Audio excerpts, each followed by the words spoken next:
Landing ఎందుకు అడిగినట్టు pilot అనేది కూడా ప్రస్తుతం సస్పెన్షన్ గా మారింది.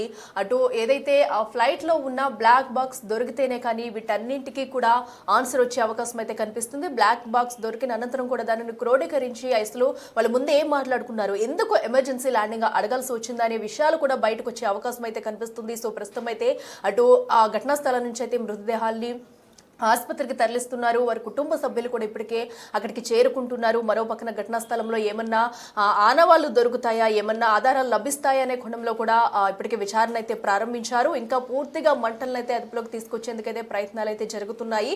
సో ఒక్కసారిగా ఏదైతే అటు ముంబై నుంచి బారామతికి వెళ్తున్న సమయంలో కూడా ఈ జరిగిన దుర్ఘటనలో అయితే అటు డిప్యూటీ సీఎం అజిత్ పవార్ తో పాటు మరికొంతమంది సిబ్బంది కూడా ఈ ఘటనలో మృత్యువాత పడ్డారు. సో ఏదేమైనా కూడా ఈ పెను విషాదం పట్ల అయితే ఇప్పటికే రాజకీయ నేతలంతా కూడా దిగ్భ్రాంతి వ్యక్తం చేస్తున్నారు. సో అసలు ఏం జరిగింది, ఎందుకు ఎమర్జెన్సీ ల్యాండింగ్ అడగాల్సి వచ్చింది, వాతావరణం అనుకూలించలేదా, లేదంటే ఇంకేదన్నా జరిగిందా, సాంకేతిక లోపమా అనేవైతే పలు ప్రశ్నలు తలెత్తుతున్నాయి. అయితే అటు బ్లాక్ బాక్స్ దొరికితేనే కానీ అసలు వీటన్నింటికీ కూడా ఆన్సర్ దొరకతనే చెప్పాలి. సో ప్రస్తుతం అయితే ఆ బ్లాక్ బాక్స్ వెలికి తీసేందుకైతే ఘటనా స్థలంలోనైతే వెతుకులాట మొదలు పెట్టారని చెప్పాలి. మరొక పక్కనైతే ఇటు అజిత్ పవార్ మృతి చెందడంతో ఒక్కసారిగా అటు రాజకీయ నేతల్లో ఆందోళన నెలకొంది. ప్రతి ఒక్కరు కూడా తమ మృతికి సంబంధించి దిగ్భ్రాంతి వ్యక్తం చేస్తున్నారు. అయితే ఇప్పుడు విచారణ అయితే ప్రారంభించారు. అయితే మరి కాసేపట్లో కానివ్వండి సాయంత్రంలోగా కూడా అసలు ఘటనకి సంబంధించి ఏం జరిగింది, నిజంగానే సాంకేతిక లోపం వల్ల కూలిపోయిందా, లేదంటే వాతావరణం అనుకూలించలేదా అనే విషయాలు కూడా బయటకు వచ్చే అవకాశం ఉంది.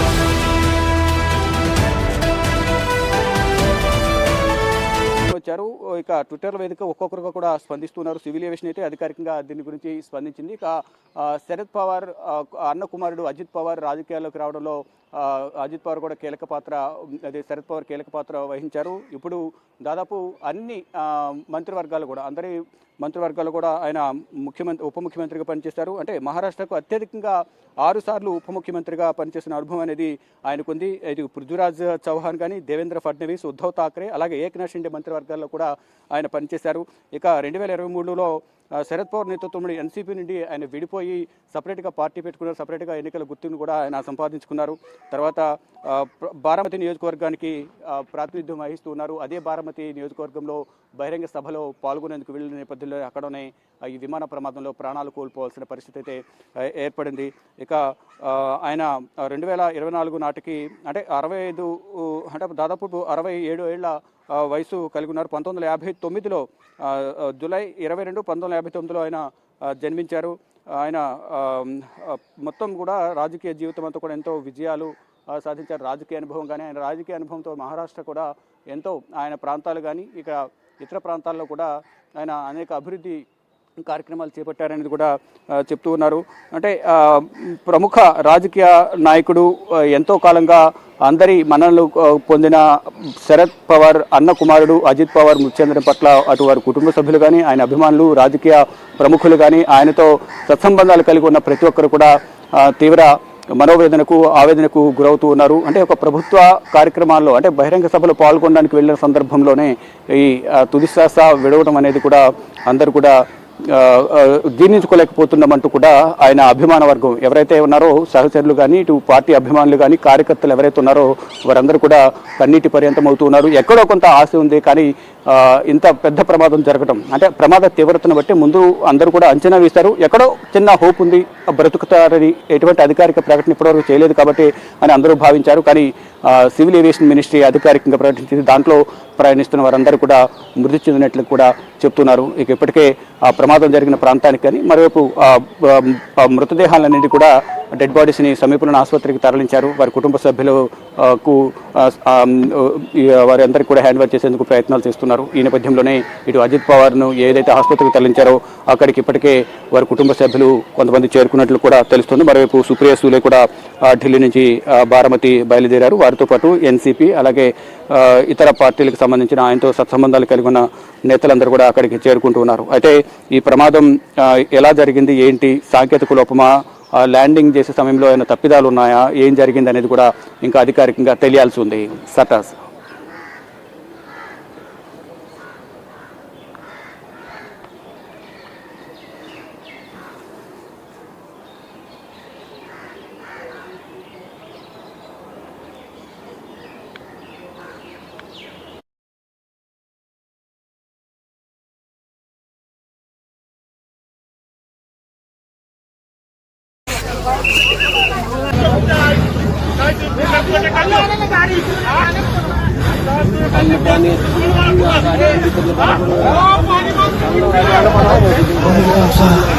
माणूस बघा किंवा काही चालू इकडं त्या माणसाचं तिथं